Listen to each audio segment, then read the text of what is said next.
Hello,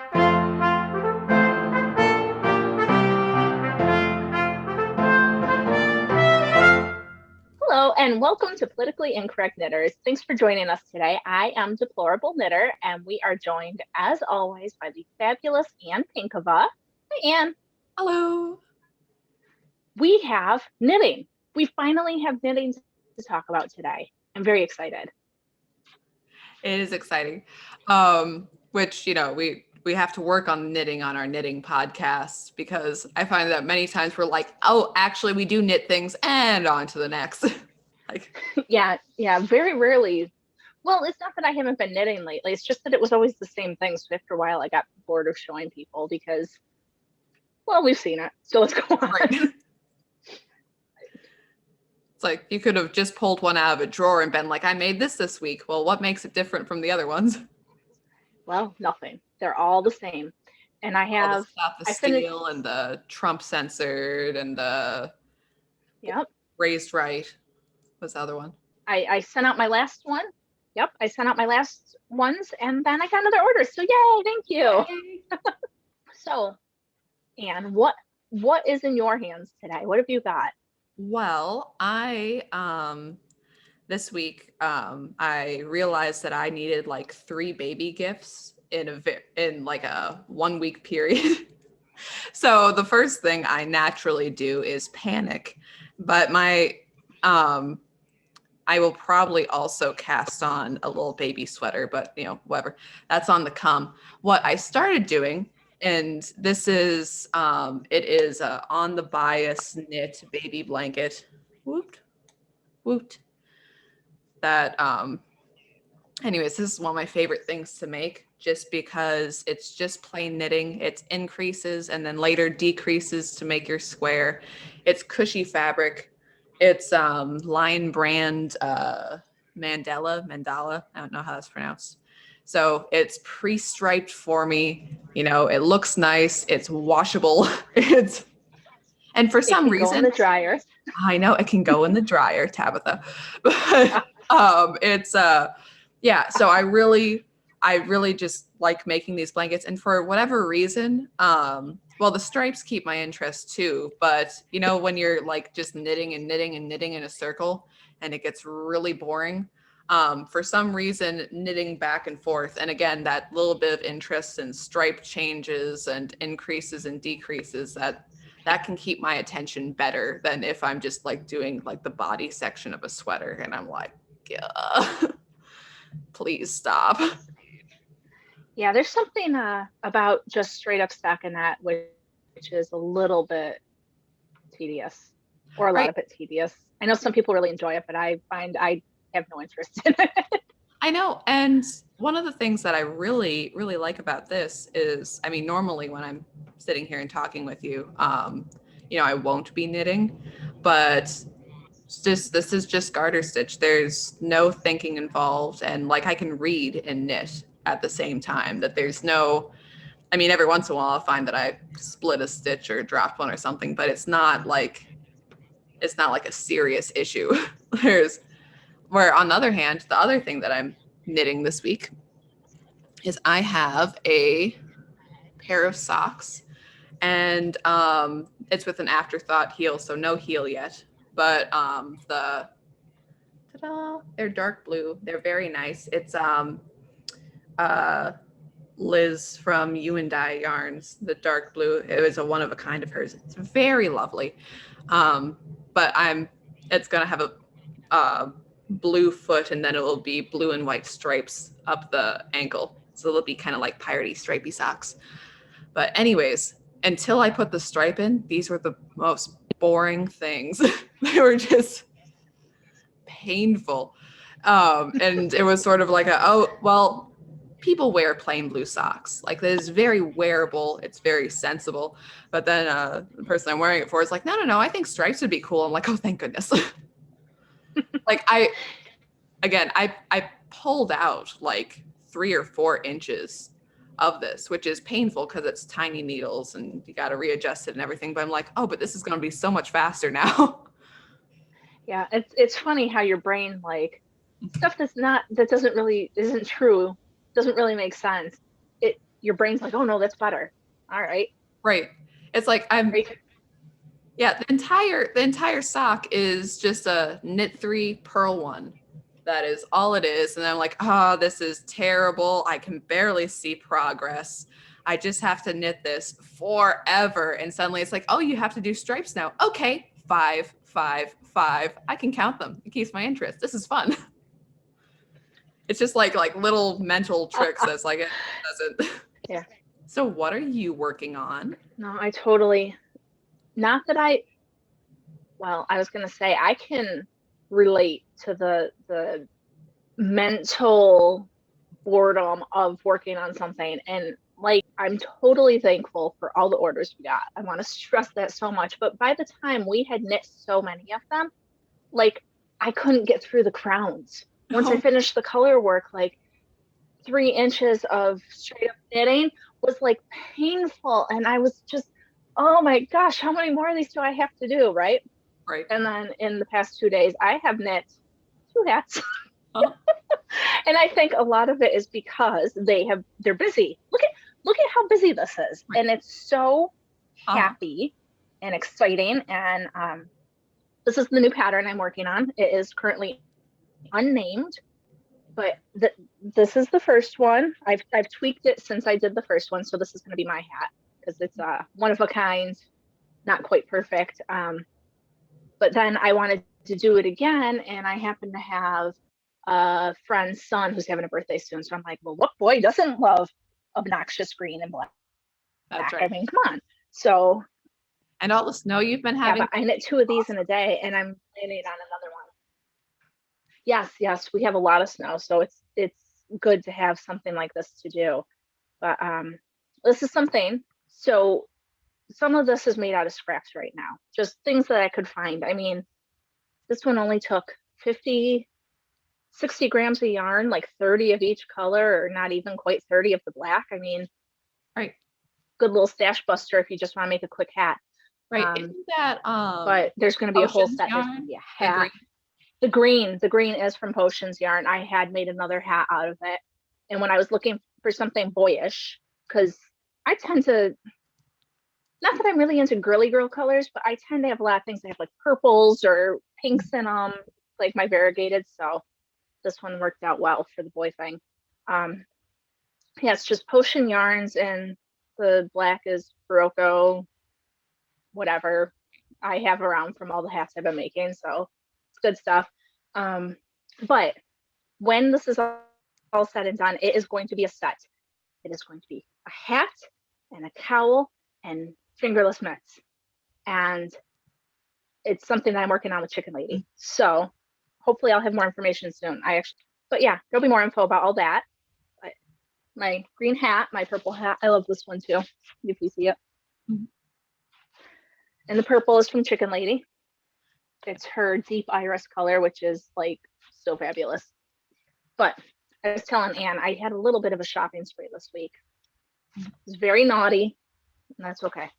So first thing, I got a sampler set from Pampered Life. She is a fellow Galilee Life seller. So this is her sugar scrub.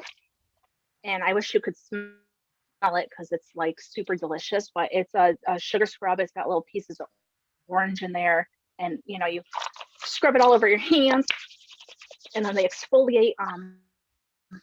I'd been messaging her because all the hats had sucked every bit of moisture out of my hands. I was like all dry and cracky and stuff. And so she was saying, well, some knitters really like my body butter. And so you can see my kids poke their fingers right into the middle of that, but it's fabulous, lovely body butter. And it soaks right into your skin. And like, I am 100,000 times better. So that's very exciting stuff. And then, unfortunately, our friends Maker 37 are not going to be making crochet hooks anymore because they've moved and they decided not to. So they've been selling off their inventory. And so I did not get a crochet hook from them because they have the big handles on them. And I just wasn't sure how I would feel about crocheting with those. But I did get this from them, which is a Nostipine I don't know. So you use it to wind your yarn. I don't have a umbrella thing. I don't have a ball winder. I always do it by hand. I usually use a toilet paper roll.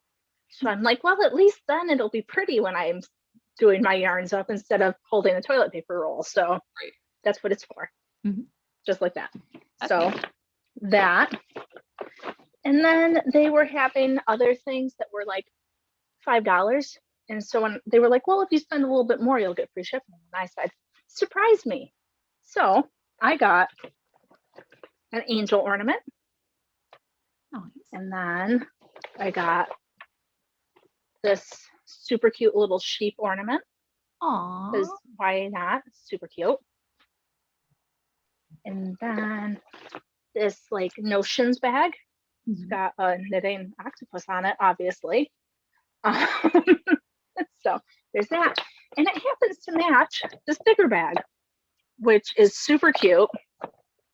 And I haven't decided yet, but it's quite possible that at least one of these items might end up as a giveaway gift, which is why I told them to surprise me. Because I said, oh, I got friends that are interested in different things. So whatever. Right. But I just haven't decided which one of these things I'm going to keep. I might keep the sheep. I mean, they're really cute. It's pretty cute. It's got a cute little face on it. I mean, come on. I really like to know how to make them myself, but I don't have time for that, so I don't really need to know how to make it. You don't need to go into the sheep production business, but they are adorable. They are super adorable. But yeah, no, I don't really need to know how to make them. Those are my goodies and my things. Yeah. But those are the goodies that I got, and that's all I have to show. Hopefully next week I'll have the cowl and or the mitts finished for this design. I'm hopeful, but I'm not gonna guarantee anything. Right. What have you been up to this week? Have you been busy? We've really talked. Usually we at least call each other or I know. Well, no, I've been working. No, that I haven't even, and I spoke to you a little bit about this. So it's, like, oh, paying attention to the politics. It's impeachment week or second impeachment week, or is this impeachment because it lacks a couple of key constitutional qualities in order for it to be. Sure does. Ugh, kangaroo court week with no insult meant to the kangaroos. So yeah, I have not watched much of it. Our kitten was sick. Oh no. And so apparently our kitten has some sort of like irritable bowel. And so if she if the kids leave a snack out or something, she gets sick. So we have to be really careful. And I've spent the last 2.5 days feeding her every 2 hours and watching what she's doing. So like I found that I didn't, it doesn't sound like there's that much to do, but it's weird. Like my days were very strange for a few days. Does that make sense? Like, right. Because I'm like, what time is it? Do I have to feed the cat? Oh, not yet. Okay. Oh, do I have to feed her now? Oh, I have to give her medicine. Like that's right. Your entire day how is it was. Oh, she's in the bathroom. Is she in her box? Yeah. Yeah. So I know way more about my cat than I ever have before. But she's finally feeling better. She's eating. And when I'm still only allowed to feed her every 2 hours. So she'll eat the half a tablespoon I'm allowed to give her, which it doesn't sound like that much, but for a cat her size, I mean, she's still a kitten. It's a fair amount, but yeah, she'll snarf that down and then she's looking at me for more and I'm like, nope, I'll see you in 2 hours. Right. But so yeah, as weird as that is, that's been taking up my whole life. And before that, I was I was a guest on the show. Yes. I was on Pilsners and Politics with Benji and Vinny and their brothers. And it was a lot of fun.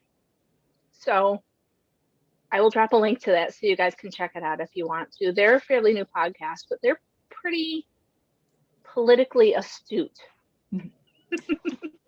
So, if you like craft beer and or politics, then, they're kind of like us. the beer is about the first minute of their show, and then the rest is politics. Kind of like we're like, oh, here's 5 minutes of knitting, here's an hour of politics. So Right. it's fun though. It was fun. So Sounds like fun. I know that you put a link out before, but I haven't got a chance to listen to it yet, so I'm pretty excited. that's okay. I'm gonna send it out again on Saturday, so everybody who has missed it, it'll be linked right in the email. Right there. If there's any questions, you guys can find it. But I feel like I've been dominating. So what else, Anne? Okay. No, well, as I think the little bit we did talk this week, that so the impeachment thing is going on, and I watched Crowder's live stream on. Oh, he finally came back? Yes, he's back. But he did a live stream of the impeachment trials on Tuesday, which is good because otherwise you couldn't sit through it. And like he was sitting there, and I get that way too, where he's like, hurry up, talk, keep going, like, come on. Right. Say words, but say them faster and get to the point. And I know that this is legal briefing, and this was like, this is taking forever. And I don't know, perhaps that sham trial will be over by the time that this is published. But I mean, it's point of impeachment is to remove a man from office. He is no longer in office, and there is no chief justice presiding. So you have all these people who are, judge, jury, and executioner. Like this is not even how a regular trial works. Anyways, it's nonsense. I think they're just using it as an opportunity to grandstand, and I think that they're doing it to deflect from what the current administration is doing. And I think that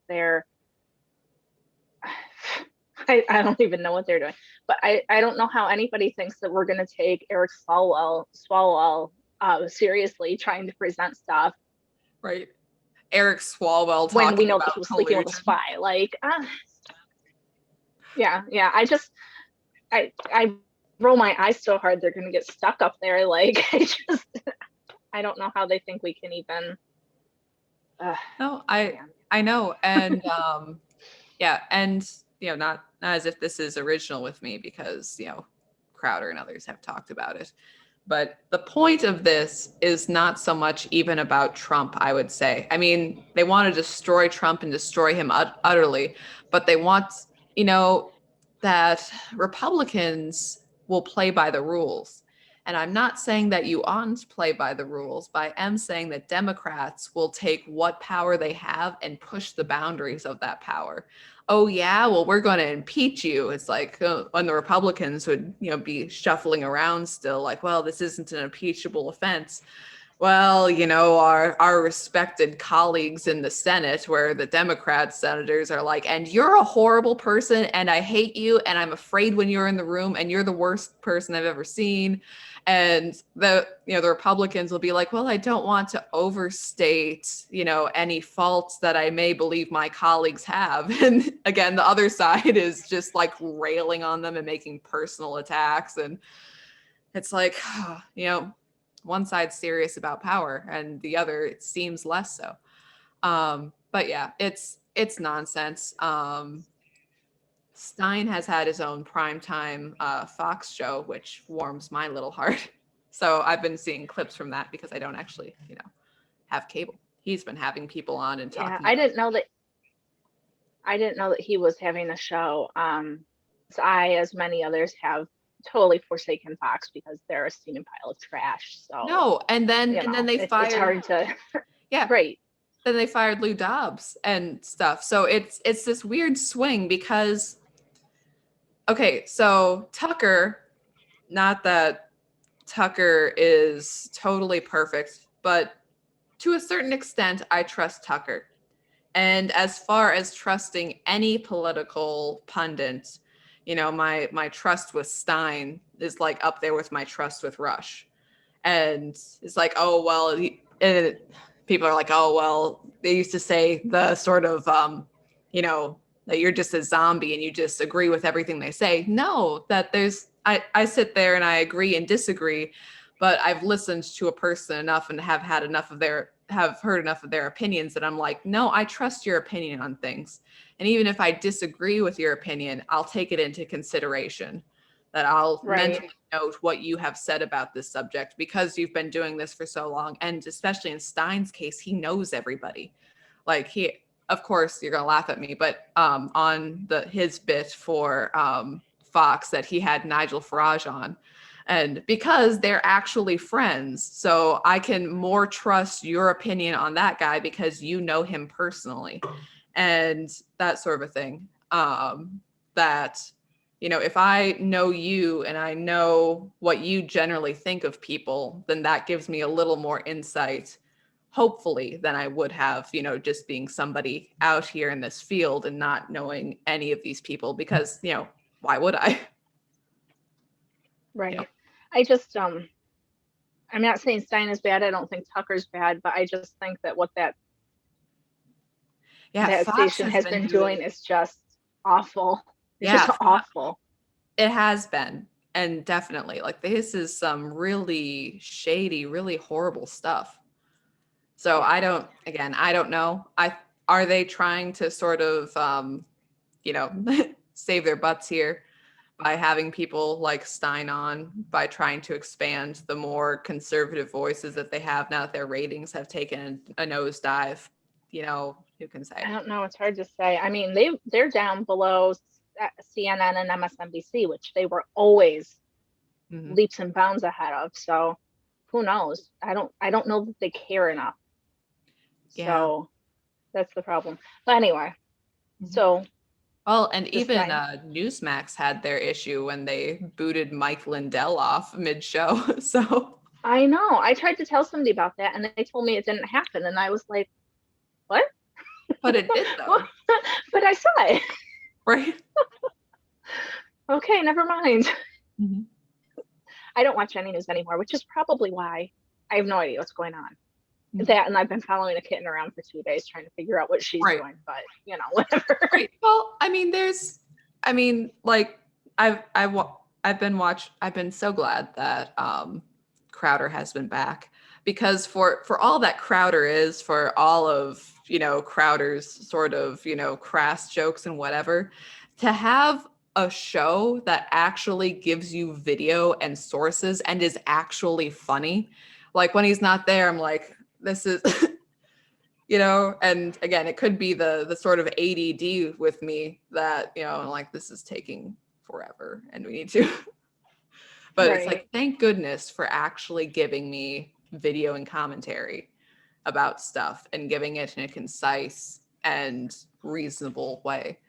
But yeah, news from England. You can now be in jail for 10 years from lying of which country you were in when you were abroad when you come back to England, which is more than the Rotterdam rape gangs have ever gotten.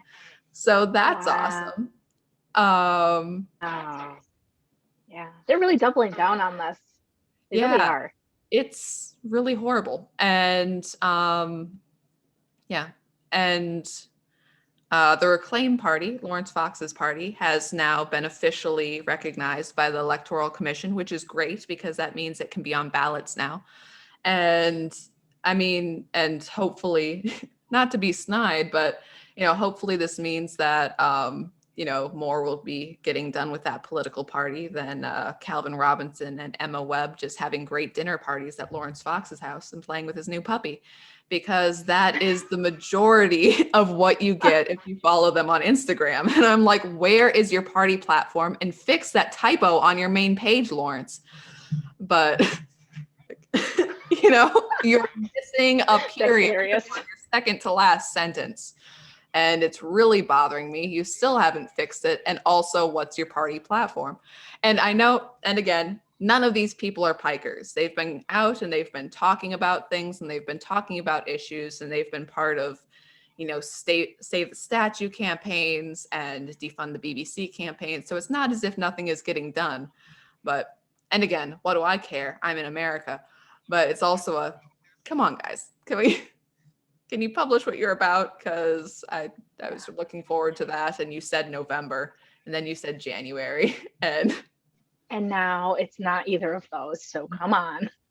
I mean, again, what should I say? Because people have been waiting for that Hong Kong scarf pattern, and so pot calling the kettle black here, but I'm also not so much of a public figure. That one that was going to be, yeah, that pattern that was going to be a good Christmas present. Yeah. What are you doing with that, Anne?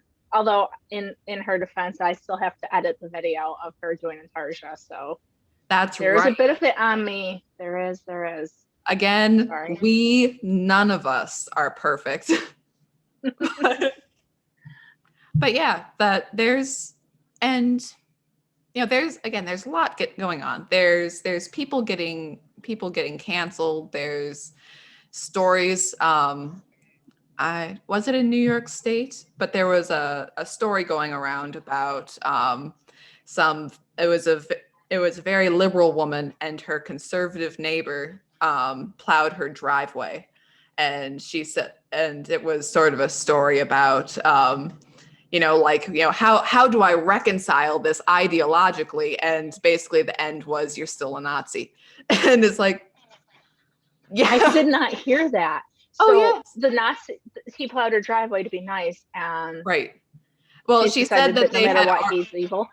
Right. It doesn't matter. He's evil anyways, because you're a Trump supporter, therefore you must fundamentally want to harm people.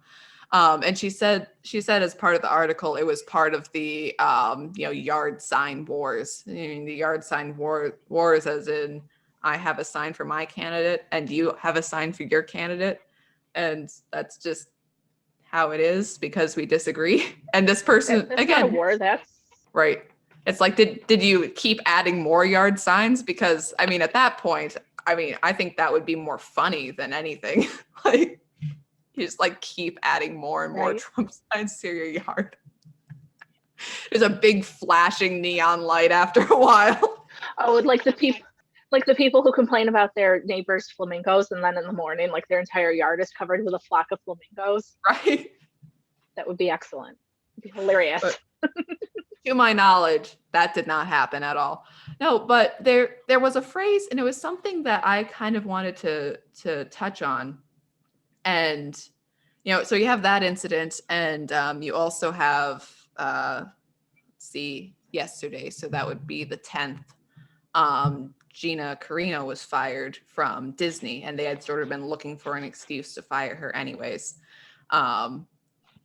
And her crimes against humanity was, she posted a picture from Nazi Germany of a Jewish woman being chased through the streets by her neighbors, and saying how that started with, that it wasn't the government woke up one morning and said, let's haul all the Jews away, that there was public opinion that the Nazi Party formed over time to hate a group of people because of who they were racially, and they also connected it ideologically. And how is that different from just hating people because of their differing political beliefs? Oh no, Gina, we can't talk about that. And that is considered then an anti-Semitic image, like talking about the evils of the Holocaust. And she also posted an image making fun of people for wearing a lot of masks and saying her pronouns were beep, bop, boop. So pretty much she decided that she wasn't going to bow to the woke left, and they have decided that she is no longer a worthwhile person. Right. Because nothing she said is incorrect. Nothing she said was derogatory or inflammatory or any other Tory. And beep, bop, boop is obviously a joke. Right. And I've seen things, because I didn't hear the whole story about it, but I had seen a couple of posts like on Twitter of people saying, I'm transgender and I find the pronoun thing super annoying and nobody cares. So,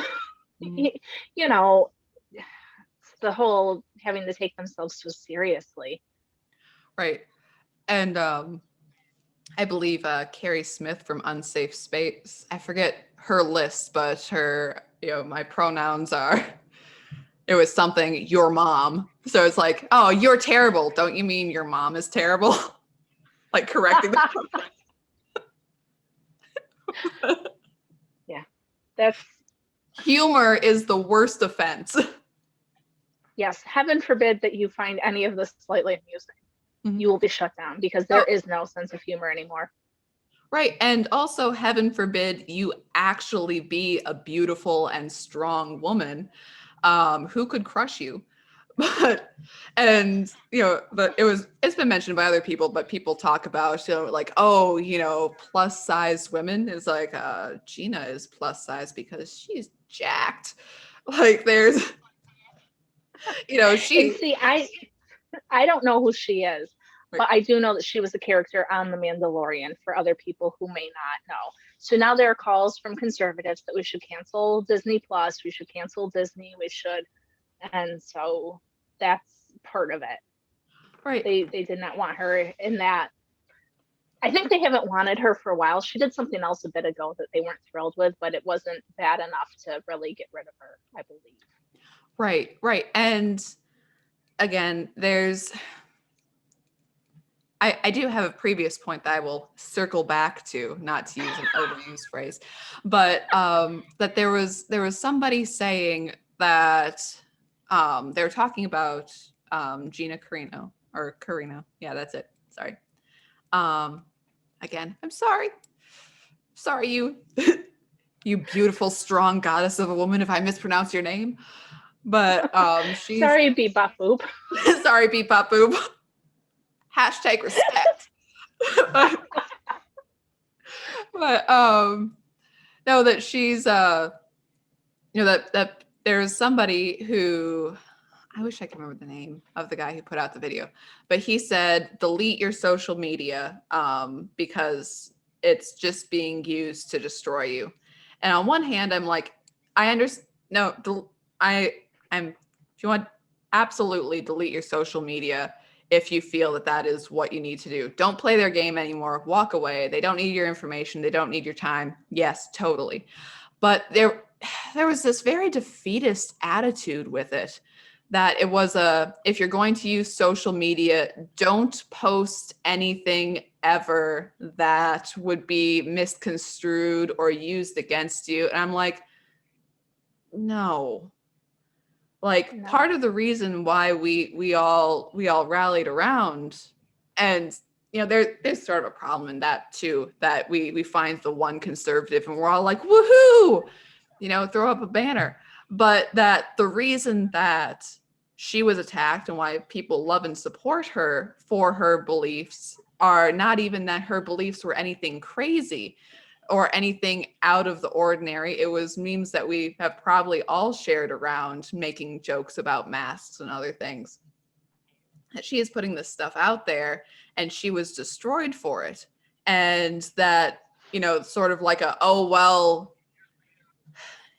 Gina has been unpersoned, quote unquote, and I guess she's gone now. It's like, she's still there. Like, there's no, it's like, well, I guess she's over and another conservative has been destroyed, so we should all get off social media. No. And this is something, with the Ravelry thing, and Ravelry is a lost cause, but that, that there, and again, Ravelry, to repeat, Ravelry is a lost cause, but that that you have to fight back against this. You can't just be like, well, this is another hill that is lost. It's like, did you even try to die on it? Did you even try to put a little pressure back? Did you, was any effort made here? Because that could have probably helped the cause. And like, there are a lot of people saying that we need to, start our own alternate, like our own alternate market for everything.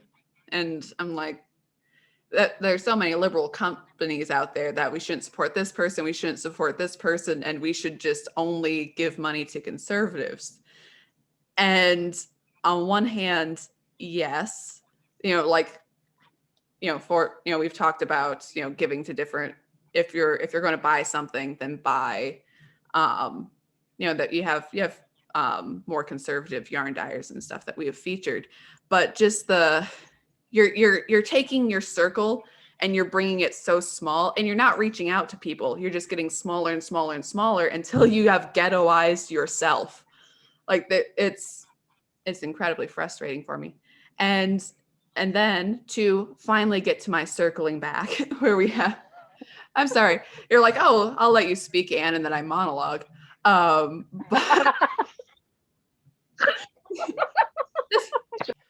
so yes, continue. I'm sorry, because I do monologue. But okay. We have. I wasn't yawning at you. I was yawning because all of a sudden it's that time of day where I'm tired. Right. Well, and then just so you know. Okay. Right. That you have this sort of conservatives are evil, conservatives are evil. No delineation, no, I disagree with you, but I think you're probably okay. And there's like everybody in a group is painted with the same brush, that you can't say that some people of your group I can see have their hearts in the right place, and you can't even say that there's a small portion. You're all evil, every one of you. And that with the article about the woman whose driveway was plowed by an evil Trump supporter, and she used a word that I only hear cropping up in liberal circles, and every time I hear it, it surprises me that she used the word absolution, that this person was seeking absolution, apparently, before how evil you are. And I've heard this in Only God Can Forgive Sins. And it's I am such a moral person that you are seeking forgiveness for your sins and this little act that you have done to help me, and it is not enough. That sort of a mentality that, oh, you think that because you do this small, nice thing that you're free from all of this evil that your ideology creates. And I ran into this in I was having a internet argument with somebody, and they were saying about how evil and racist and anti-Semitic Trump was. And I was saying, well, what about this? Well, what about, again, down the line, embassy in Jerusalem, all of the different programs that he has done, the Fresh Start Initiative, the opportunity zones. Again, I don't have these all readily at mine, but and all of the inroads he has created in the funding of traditionally Black colleges and all of this stuff that he has done, and it was never enough. And then and something about him being anti-Semitic, it's like he celebrated Hanukkah in the White House with his grandchildren, and his that Jared Kushner is his son-in-law, and he has been taking this large part in his administration, and you're saying he's anti-Semitic, and he still said yes.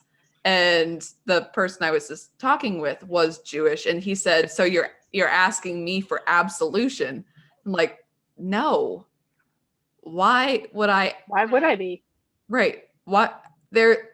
Am I asking your forgiveness? That I'm asking you because you are of your people group? That gives you a moral platform to essentially, again, forgive sins? That you can forgive the sins of my people? Or the sins of, I'm just sitting there like, no. Like, again, it is a fundamentally religious idea. And even though you may not say it's religious, that it's a very... it makes you like mini priestesses, and it's morality, but morality based on genetics. A really horrible idea. But anyways, it was just, again, it's the concept sort of creeping in again, that you can be the correct person, again, by who your ancestors were, and not what you have done yourself. And that you must also, your ancestors don't matter if your ideology is wrong also. So it's like the combination of the two ideas again.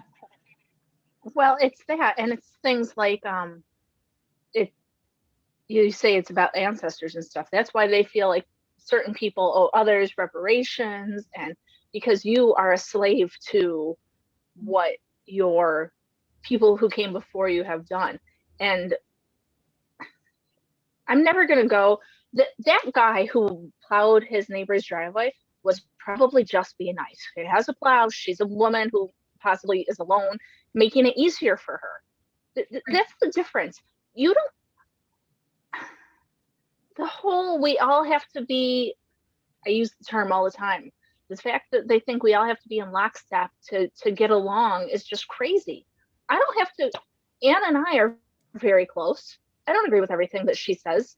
I don't agree with her stance 100% on everything. I didn't agree with the president 100% on everything. That's normal. This whole, we all are going to be in this group together and nothing will change us, and that's not normal. And Right. it's not sustainable either. And also, unity based on conformity is fundamentally lonely, because if you know we're if we're both sitting here and we're both wearing the same t-shirt and we have to agree with somebody else perfectly, and that means we can't discuss things unless we discuss things to agree. So if you're sitting there in your own little heart of hearts and you're like, well, maybe for this little tiny issue, I'd like things to be a little bit different. Well, you can't say that to the guy next to you. You can't be free to discuss ideas or talk about things. And even if every word can be used against you, you can't speak freely. Like, so you're very lonely and you're very in your own little box, that there's only so it's like, oh yeah, we're all unified perfectly together in everything. And again, it shuts people apart from each other. It does not bring them together. If you have a group of people and yeah, we disagree, but we all talk about our disagreements and, have a level of understanding in the group, then you can actually be unified because you actually know each other personally. But yeah, it's a very harsh Yeah. and lonely. Well, on a smaller scale, in the knitting community, right? I just saw a post the other day that people were talking about some of the big name designers like Caitlin Hunter and Andrea Mowry, and they were talking about how unfair it is that their patterns are always trending, that when they release a new one, it goes to the top of the list and things like that. And they were like, you should be following these other designers. And some of the stuff that they posted was nice. And I was like, oh, this is cool. I've never heard of this person before. And then some of it I thought was hideous. Right. And they don't take into account things like personal taste or, Caitlin Hunter and Andrea Mowry, they tend to design with a fairly classic aesthetic that appeals to a large group of people. Right. So therefore, their patterns are going to get more traction because when 30 people see them, 25 are like, wow, I really like that. Mhm. Whereas the other designers that they were highlighting were very talented, but it was more on the opposite end. Probably 5 people out of 30 were like, wow, that's awesome. Like that awful sweater that Harry Styles had. Did you see that one? It looks like a sampler. I think it was Yes. maybe a sampler that was put together. It Right. is the most eye-burning thing I've ever seen. I will put a picture up so everybody else can I know. have their See, retinas. on one hand, I'm like, that's hideous, but on the other hand, to me, I'm like, oh my good, like that's terrible. But also, I'm like, that's also a bit of fun. I enjoy the, Right. But I'm not it's sure I'd it's sit down and make mustard it. yellow and red, and if it was like shades of gray, I could probably get on board. But with the way it is now, I'm like, my eyes, where are my sunglasses? Well, Um, yeah, and but my so, point is that they're different, and just because some people appeal to more to a larger amount of people than others, it doesn't make them bad people. It doesn't make them right, like and that's one of the things that you have the sort of so the sort of two sides where you have creativity and then you have craftsmanship.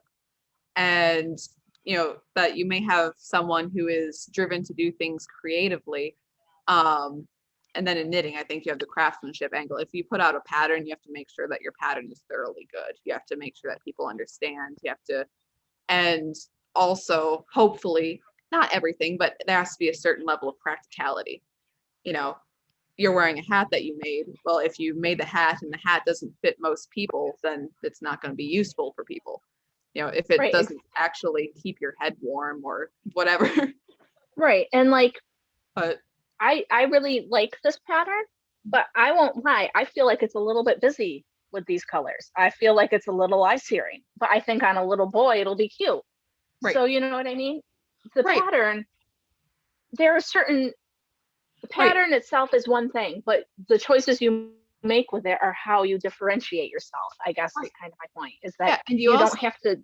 creativity of, yes, I'm making something and I'm making something I like, but also the other side of, I also this dance back and forth between you and your audience, that you don't want to repeat something that you've done before to the point where it gets dull and boring and you're just kind of like playing the hits over and over again.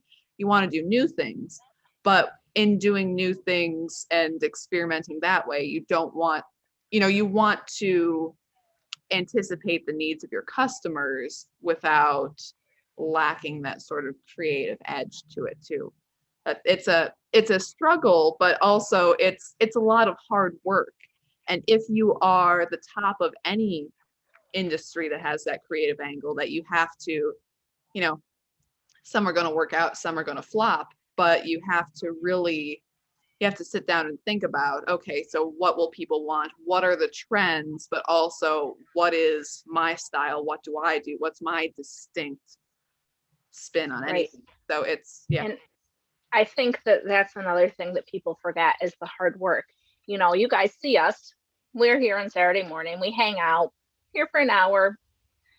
Our conversations are usually pretty good. Sometimes we do get off on tangents, but there's, Anne and I have to research. We have to have crafts to do. We have to, I send the newsletter, I do the editing, we post on social media. So somebody who has a podcast that's new might look at us and say, oh, well, look at them. They've only been doing this for 7 months and they've got a lot of followers and they're monetized but there's a lot of stuff that goes into it. And there's a lot of the whole entitlement thing. If you're not innovating, if you're not promoting, if you're not going to get anywhere. And I think that people feel like they should just have the thing. Anne and I did do better than a lot of channels. We got a lot of followers quickly, but I had already had quite a few followers. She had quite a few on her own. So we came into it kind of lucky. But it that doesn't we had been established. It. Yeah, we had been established a bit. Not, like super well known, but I mean, and I will straight up say that, you're team leader for a reason, because you are doing most of the work, I would say. That, I roll in, but like you do the editing and you do the newsletter and stuff. So I'm just happy to be here. But also like that you have an established name, Ravelry went after you. And that is, you do a podcast and people want to hear from you for that. That's a very, that's not nothing when people are interested in what's going on in the knitting world.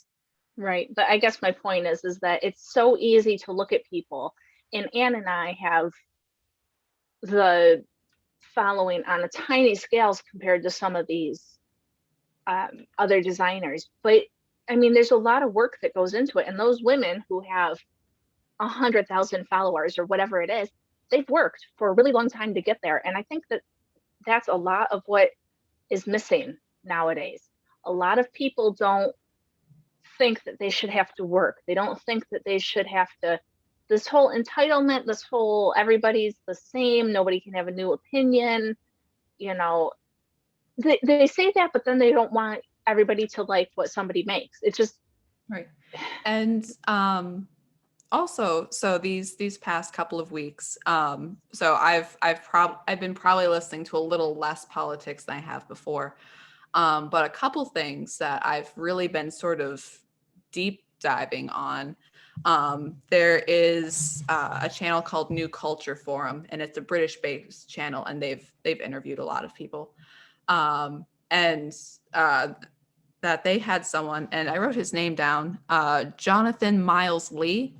He is a English painter, and that he does portraits, and he will also paint grand houses in England. And his interview was really good. And he was talking about how Marxism hates beauty. And you might be like, oh, that's ridiculous. But he was talking about all of these English houses, and that their National Trust in England maintains these houses. And you had like this big, beautiful portrait gallery, which he was excited to see because he's a painter. And he was really looking forward to it. And he came in, and it is these poorly done portraits of like media anchorettes, and the portraits of the grand ladies of, you know, the past centuries have been taken down to put up this real crap art to show you how woke and whatever you are. And you have these beautiful English gardens, and then there's all of these plaques to feminist history. And I'm not saying you shouldn't have feminist history. I'm saying, but that's not the point of this garden. That there seems, and Sir Roger Scruton has, and he died a couple of years ago, but he had some really excellent lectures on the importance of beauty and the importance of, you know, making the area around yourself beautiful, and having beauty around you in day-to-day life to create beautiful things. And I think we see a lot of that in knitting too. And I mean, there's no accounting for people's tastes. I mean, I can see a pattern, you know, like the Stephen West pattern. Some of them I like, but a lot of them really aren't my thing. But you know, other people like them, so that's, go for it. Definitely, there's a lot of cool stuff going on, but not my thing. But that there's a just because you make a thing doesn't make it inherently worthwhile. And that, again, everyone starts out at a different place. Everyone starts out at nothing, and you work hard. And if you like things a certain way, then by all means continue. But that there's almost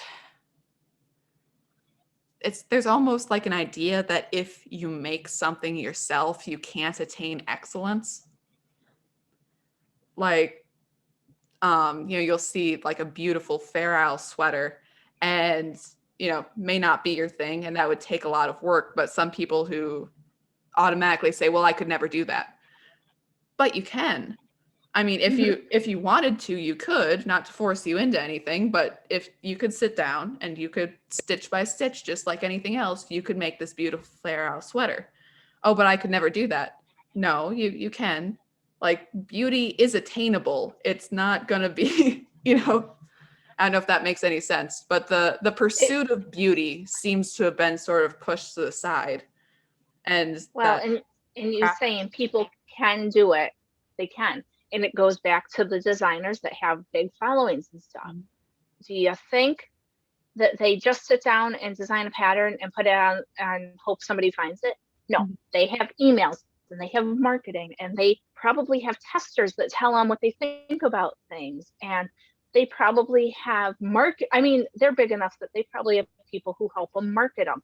And if this is something that you want, I don't think that anybody should be forced into following somebody because they're the correct color or religion. Or if you want to do well and be amazing, you have to work. If you want a beautiful Fair Isle sweater, you have to learn how to make it stitch by stitch, just like the designer did, or the person that you're admiring who made it, or whatever. And that's where the breakdown is that nobody's taught to like follow through and try hard. And, you know, I took my kids to my mom's, right? And I was showing my mother the hats, and one of my kids says, I'm going to learn how to do that. Excellent. If that's what you want, I will teach you how to learn that. Right. But if there's no desire, or I have two kids, right? One totally is going to learn how to knit. I know it. The other one could care less. If it was an option between that and like scrubbing my bathroom, they might choose scrubbing the bathroom. Like, that's how little they care about knitting. Right. But if it's something that you have in you, then you can attain it. But there's no reward for hard work anymore. There's no reward for, and I know Stephen West is huge, and his colors and they're really cool. I would never, ever spend my time making one of his patterns. Right. It's not worth it to me. That And again, doesn't mean it's bad. Like, you know, people say do the work. He did the work. He has, again, a lot of patterns, is very popular, very well established guy. But to brought him up to bring up taste differences. But that, again, that you have, there's a certain amount that, knitting is a hobby, and that it's kind of removing it away again from, you have the artist angle and you have the craftsman angle, and kind of both hands need to work together on this. That you need the hard work, you need the consistency in product, that you need, you know, that like your like stuff like tension is even and ends are woven in properly, and it's neat on the inside as well as the outside. And again, making sure your product is good, and even if it's something you like, well, if it's not well received, sure, you can make a couple and maybe some other people will like it, but to try to pursue where the market is and marketing and all of this very, hard work and not getting stuck in a rut, and that there's a lot, that there's a lot to it. And you said you might like one and somebody else might not like it. There are patterns that I have labored over, like months of thinking about it and planning and doing, and I've sold like a dozen patterns off of it. Mm-hmm. Right? And then there's other patterns where they just happen. I have an idea, it all works out. Like I've had them happen where even the math works out without me trying. Like I just cast on some random number of stitches and I can decrease and everything fits and it's perfect. Right. And sometimes that's the one that wins. But it's not because my other patterns are not good. It's just that maybe maybe this one is more appealing to more people than the one that I really tried hard on and really loved myself. And that's okay. But I think that people don't get that it's not always going to be, right. Not everything is going to be so well received. It's like, well, I worked my hardest. Well, that doesn't even necessarily mean it's a winner either. And again, it's like, do the hard work. And even then you're not guaranteed success. But yeah, that even. Right. But you can be successful if you see, okay, so I spent 3 months making this pattern that I got a dozen sales on. I spent another 3 months on this pattern, which got 100 sales. So I'm going to try to do more of these ones because it's more appealing to more people. Mm-hmm. And, I might make some other stuff that I know not many people are going to like, but I go into it knowing that this is probably just for me or for a small group. So I don't know. Totally. And I didn't mean to harp on this so much. It's just that when you were talking about society, it fits, because I've been seeing it a lot in the community lately where people are like, oh, well, you should like this BIPOC or whatever designer because they're a indigenous person. And well, but if their aesthetic doesn't appeal to a group of people, I can't force myself to like their aesthetic. There's more to it than that. Right. I'm not going to knit a sweater that I don't like. My point. Right. Yeah. But one of the ones that they were advertising in this. Oh, sorry. But one of the ones that they were advertising in this thing had like 2 big hands on it. I will never in 1,000 years in a sweater with hands on the front of it. It just, I've seen some really cool ones where they've got like a lady's profile on it and her hair and it, like they're super cool looking. I will still never make one. I can appreciate your artistry and your work though, because that's awesome. But it's awesome for you. It is not awesome for me. I'm going to go over here. Right. And that's the difference. They just don't. Right. And I mean, there's a certain level, like, talent destroys bigotry, because and that you have, it doesn't matter who you are and where you came from, that you have a lot of cultural barriers broke over the years from diversity because this person was the best. I mean, you can see it in baseball, you can see it wherever, that, oh, well, maybe we wouldn't have accepted you before, but you are so obviously talented at what you do that, you know, people are flocking to you outside of the club. You have to be let into the club because you are so good. And I find that it's, you know, the Thomas Sowell line, the soft bigotry of low expectations, that, you know, that you have, well, I have to buy from you because you are of the correct belief or the correct skin color or whatever. It's like, well, there are people of that belief in skin color who do excellent work. Well, why are you just promoting somebody over here just because you found them, where you could find the person who is truly talented, who can truly, you know, who does excellent work that people flock to? Like that person isn't being found because you're promoting this person over here who's, you know, they do cool stuff, but it's not as gripping, it's not as new, it's not as innovative. And that's the thing. Before it became an issue, I think that people would have organically found a lot of these other designers or yarn dyers or whatever.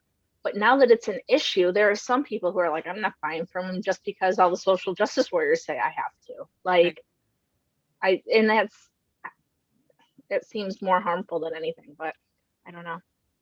So I guess that's a good, Anne. We've waxed poetic on all of our beliefs today. So.